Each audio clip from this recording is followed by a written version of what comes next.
Hindu Muslim ಕುಟುಂಬಗಳು ತಮ್ಮ ಮನೆಯಲ್ಲಿನ ಶುಭ ಕಾರ್ಯವನ್ನ ಒಟ್ಟಾಗಿ ಒಂದೇ ವೇದಿಕೆಯಲ್ಲಿ ನಡೆಸಿದ ಅಪರೂಪದ ಸಾಮರಸ್ಯದ ಘಟನೆ ಮಹಾರಾಷ್ಟ್ರದ ಪುಣೆಯಲ್ಲಿ ಜರುಗಿದೆ. ಇದಕ್ಕೆಲ್ಲ ಕಾರಣವಾಗಿದ್ದು ಏಕಾಏಕಿ ಸುರಿದ ಭಾರೀ ಮಳೆ.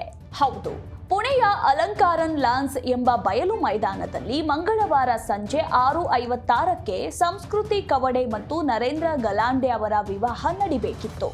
ಮದುವೆಗೆ ಎಲ್ಲಾ ಸಿದ್ಧತೆಗಳು ನಡೆದಿದ್ವು. ಎಲ್ಲೆಲ್ಲೂ ಸಂಭ್ರಮ ಎದ್ದು ಕಾಣ್ತಿತ್ತು. ಹಿಂದೂ ಸಂಪ್ರದಾಯದಂತೆ ಮದುವೆ ನಡೆಯಲು ವೇದಿಕೆಯೂ ಸಜ್ಜಾಗಿತ್ತು.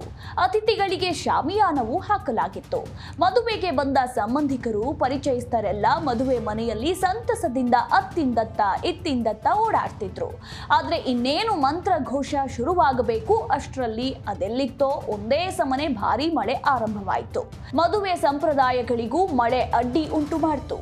ಇದರಿಂದ ಮದುವೆ ನಿಂತೇ ಹೋಯಿತು ಎನ್ನುವ ಆತಂಕ ಕುಟುಂಬಸ್ಥರನ್ನ ಆವರಿಸಿತು. ಆದ್ರೆ ಹಾಗಾಗಲಿಲ್ಲ. ಮುಸ್ಲಿಂ ಕುಟುಂಬವೊಂದರ ನೆರವಿನಿಂದ ಹಿಂದೂ ವಧುವರರು ಸುಗಮವಾಗಿ ದಾಂಪತ್ಯ ಜೀವನಕ್ಕೆ ಕಾಲಿಡುವಂತಾಗಿದೆ.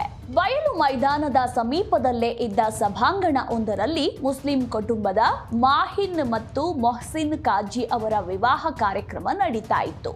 ಮಳೆ ಶುರುವಾದ ತಕ್ಷಣ ಇನ್ನೇನು ವಿಧಿ ಇಲ್ಲದೆ ಗಲಾಂಡೆ ಪಾಟೀಲ್ ಕುಟುಂಬದ ಸದಸ್ಯರಲ್ಲಿ ಒಬ್ಬರು ಸಪ್ತಪದಿ ಆಚರಣೆ ಪೂರ್ಣಗೊಳಿಸಲು ಸ್ವಲ್ಪ ಸಮಯದವರೆಗೆ ಸಭಾಂಗಣ ಬಳಸಲು ಅವಕಾಶವನ್ನ ಕೊಡುವಿರಾ ಎಂದು ಮುಸ್ಲಿಂ ಸಮುದಾಯದ ಕುಟುಂಬದವರಲ್ಲಿ ಕೇಳಿಕೊಂಡ್ರು.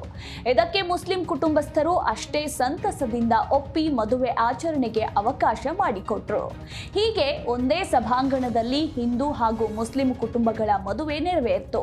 ಈ ಅಪರೂಪದ ವಿವಾಹದ ವಿಡಿಯೋ ಸದ್ಯ ಸಾಮಾಜಿಕ ಜಾಲತಾಣದಲ್ಲಿ ವೈರಲ್ ಆಗಿದ್ದು ಜನರಿಂದ ಭಾರೀ ಮೆಚ್ಚುಗೆ ವ್ಯಕ್ತವಾಗಿದೆ.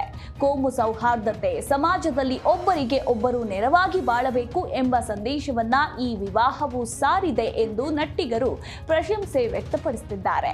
ಅಚ್ಚರಿ ಅಂದ್ರೆ ದಂಪತಿ ಒಟ್ಟಿಗೆ ನಿಂತಾಗ ವಧುವರರ ಬಟ್ಟೆ ಮ್ಯಾಚಿಂಗ್ ಆಗಿತ್ತು. ಬಹುಶಃ ಮೊದಲೇ ಇದೆಲ್ಲ ಒಂದೇ ವೇದಿಕೆಯಲ್ಲಿ ನಡಿಬೇಕು ಎಂದು ವಿಧಿ ಬರದಾಗಿತ್ತೇನೋ.